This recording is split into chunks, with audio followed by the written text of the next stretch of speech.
বাংলাদেশ পাকিস্তান ১৯৭১ সালে যে বিভক্ত হওয়ার পর বাংলাদেশের সাথে পাকিস্তানের সুসম্পর্ক আর হয়ে ওঠেনি। তো শেখ হাসিনা বাংলাদেশ থেকে বিতাড়িত হওয়ার পর পুনরায় পাকিস্তানের সাথে বাংলাদেশের সুসম্পর্ক আবার সংগঠিত হওয়ার পথে।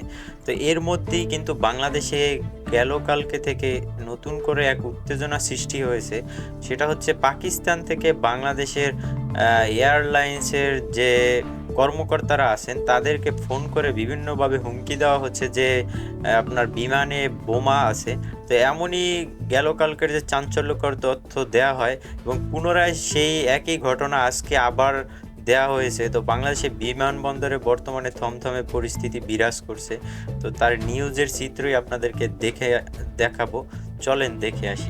এবং এগুলো কিন্তু তারা পরীক্ষা করেও অনেক জায়গায় দেখেছে আসলে এই ধরনের কোনো কিছু নেই।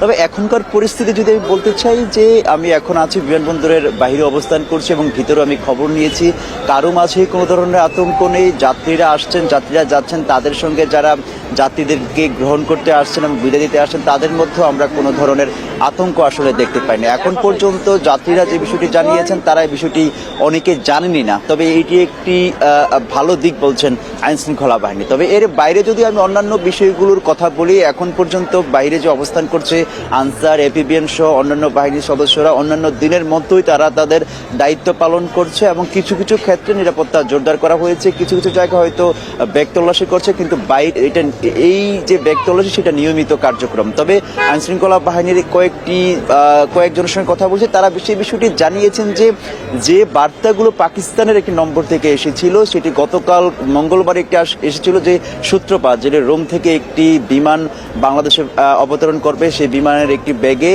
দুটি ব্যাগে বোমা সদৃশ্য কিছু একটা আছে। তবে গতকালকে তারা পরীক্ষা নিরীক্ষা করেছেন, কোনো ধরনের এই ধরনের কিছু পাওয়া যায়নি। তবে গতকাল রাতে আবার আরেকটি নম্বর থেকে, পাকিস্তানের নম্বর থেকে এরকম একটি খবর আসছিল এবং আসার পরে গতকাল রাতেও কিন্তু এক ধরনের আতঙ্ক ছড়িয়ে পড়েছিল পুরো বিমানবন্দরে। তখন বিমানবন্দর তারা সেখানে পরীক্ষা নিরীক্ষা চালিয়েছে, তখন আসলে কোনো ধরনের এমন খবর পাওয়া যায়নি। তবে ধারণা করা হচ্ছে হয়তো কোনো একটি পক্ষ বিমানবন্দরে আতঙ্ক বিরাজ করার জন্য কোনো ধরনের মিস ইনফরমেশন ছড়ানোর জন্য আসলে এমনটা করেছে। তবে আইন শৃঙ্খলা বাহিনী বলছে কোনো ধরনের যেন কেউ আতঙ্কগ্রস্ত না হয়, কেউ যেন আতঙ্ক না ছড়ায়, সবাই সবার মতো যেন কাজ করে। তবে আপনাদের যদি একটু দেখানোর চেষ্টা করি যে এখনকার বিমানবন্দরের অবস্থা দেখুন, অন্যান্য সময়ের মতোই কিন্তু বিমানবন্দর তাদের স্বাভাবিক কার্যক্রম চলছে, কোনো ধরনের আতঙ্কগ্রস্ত কেউ নেই। গাড়ি যাচ্ছে এবং যারা যাত্রী আছে, যাত্রীর সঙ্গে যারা পরিবার পরিজন আসছে তারাও কিন্তু সেইখানে অবস্থান করছে এবং আইন শৃঙ্খলা বাহিনী তাদের অন্যান্য দিনের মতো যে স্বাভাবিক কার্যক্রম সেটি